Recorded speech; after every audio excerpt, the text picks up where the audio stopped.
Hi everybody. So today is a pretty cool day because we're on the 95 in Las Vegas heading southbound, but also because my Sonata hit 180,000 miles today, just actually a few minutes ago. I wanted to make this my 180,000 mile review of this car and talk to you guys about my opinion of the car and what I think of it, problems I've had with it so far that are new since the last time I made a video, which was 10,000 miles ago. So, and then also maintenance routines, potential issues I've had with it, you know, all kinds of stuff like that. So, this is my 2017 Hyundai Sonata Hybrid with the 2-liter in it. It's been through a couple motors. They needed replacing by the dealership at 107,000 and 120,000 miles. Both motors had the rod bearing issue. The third motor, which is in the car now, hasn't had a problem. Why is this not fucking focusing? The third motor in this car hasn't had a problem. The one that's in it currently, it's been a great car. It gets pretty okay gas mileage. I have like no complaints to make about this car at all. It's a great car. It's been very reliable. I still get pretty good fuel economy in it. I changed the hybrid battery out at about 162,000 miles.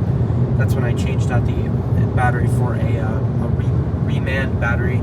I got it from NRZ.com. They're a hybrid battery dealer located in Newark, California.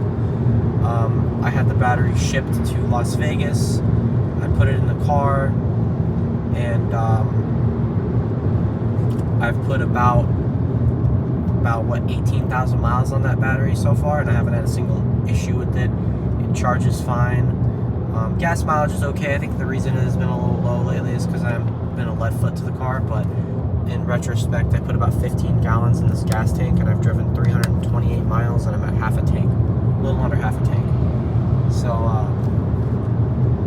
there's that. Potential issues I've had with the car. I really haven't had any, to be honest. The only thing I've had was actually this week. Only issue I had with the car was what's it called? There's an EPB warning light that comes on when you start the car and drive it in the morning. EPB will show up right there on the right of where it says 140 miles an hour, and then you'll get and then the auto hold light, where you turn on the auto hold braking, it'll turn yellow. So it seems like the electronic parking brake has an issue. I looked this problem up and I found a bulletin that there's something with the wiring harness in the back.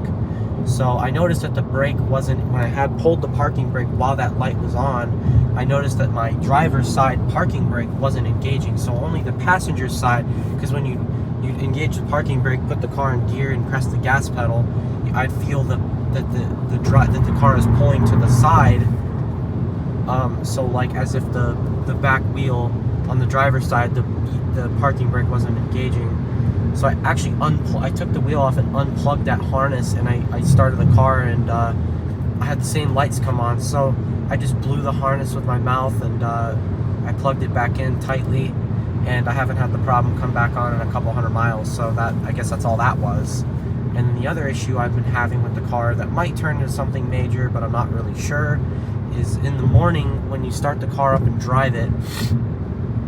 It did this last winter too, when I was in probably the 140,000 mile range. It did it last winter, but I think it's doing a little worse this winter. When you start it up in the morning and you drive it up a hill, you'll feel a giant jerk from the transmission between the 1-2 and the 2-3 shift. I don't know why. I don't care why. All I know is I changed the transmission fluid yet again. I did the transmission fluid about a year ago, 30,000 miles ago, but I did it again recently. The problem got a little bit better, but it did not go away. It hasn't gotten worse since then. It's just been there, and it goes away after the second to third shift. This is where it goes from second to third gear. It goes away, and then you stop and go again. It doesn't do it again. So I think it's just probably needs to warm up a little bit, or the fluid hasn't circulated enough. I'm not really sure. Other than that, a little bit more body damage on the car. I have an electric scooter that kind of fell out of the back and it damaged my rear bumper, but I don't really care. The trailer hitch is doing alright. I'm able to put a bunch of crap on there. What else? There's a little humming sound from the front end of the car when you're driving. I think it's a wheel bearing, but I'm not going to fix it. I don't care. It's been doing it probably 10 to 20,000 miles. Steering wheel is kind of sitting a little off, if you can notice. We put it in 0.5. You can see the steering wheel kind of sits a little bit to the left. I think that's just because of the tires I have on it, that or because the alignment's off. I don't really know. And I also don't really care. It drives fine though, nevertheless. Everything else on it works great. There's just those little issues: the transmission, the steering wheel, the humming, and the EPB light. Although all of those aren't even really a problem. They're just kind of things to mention. And then also still routine oil changes every 3,000 miles. Engine sounds the same as it always has, the little rattling sounds, but has never gotten worse. Engine still pings pretty bad. However, I ignore it. It doesn't bother me. It doesn't cause a problem with the drivability of the car. And yeah, too bad I'm not going to get to show you guys an outside view of it. One thing I will note is the passenger's back tire. I take it to a used tire place and they put like a fat ass tire on there, so it's bigger than all the other tires. I think that's why the steering wheel is sitting a little bit to the left, but I don't really know. Other than that though, that's it. It's got 180,000 miles on it. It's a Hyundai Sonata Hybrid. I have yet to have any more issues with the car, and we'll see you at 190. So you have a good day, everybody.